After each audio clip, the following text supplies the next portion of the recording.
Is democracy, the celebrated cornerstone of our nation, truly alive and breathing in India today? This question, though unsettling, demands our attention and introspection.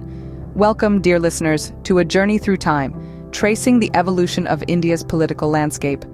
In the aftermath of independence, India embraced democracy, a system of governance where power essentially rests in the hands of the people.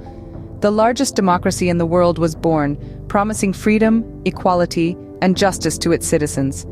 In the early years, the Indian National Congress, the party that had led the freedom struggle, dominated the political scene.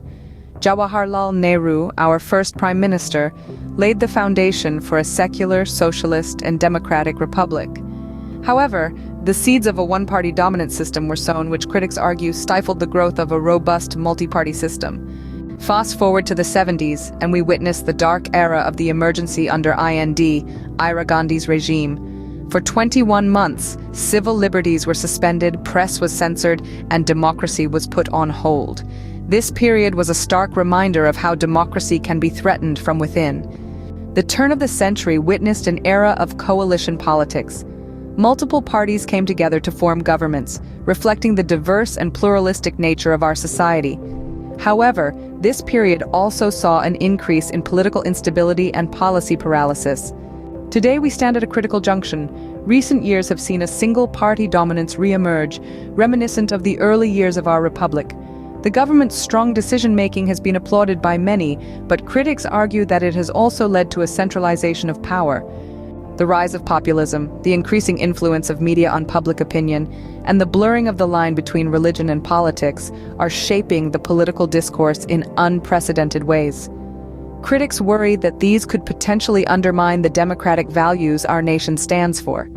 The question then arises, are we witnessing a transformation towards a more decisive leadership, or are we gradually sliding into an authoritarian regime? Is the voice of the minority being heard? Are dissent and dialogue, the lifeblood of democracy, being encouraged or suppressed? The answers to these questions are complex and layered. Yet one thing remains clear. The responsibility of safeguarding our democracy rests with us, the citizens. Our role does not end at the ballot box. It extends to being informed, engaged, and actively participating in the democratic processes. So, dear listeners, delve into the annals of history, question, comprehend, and form your own opinions. Participate in discussions, debates, and most importantly, make your vote count. Remember, every single vote has the power to shape the future of our nation. In the end, democracy is not just about the right to vote.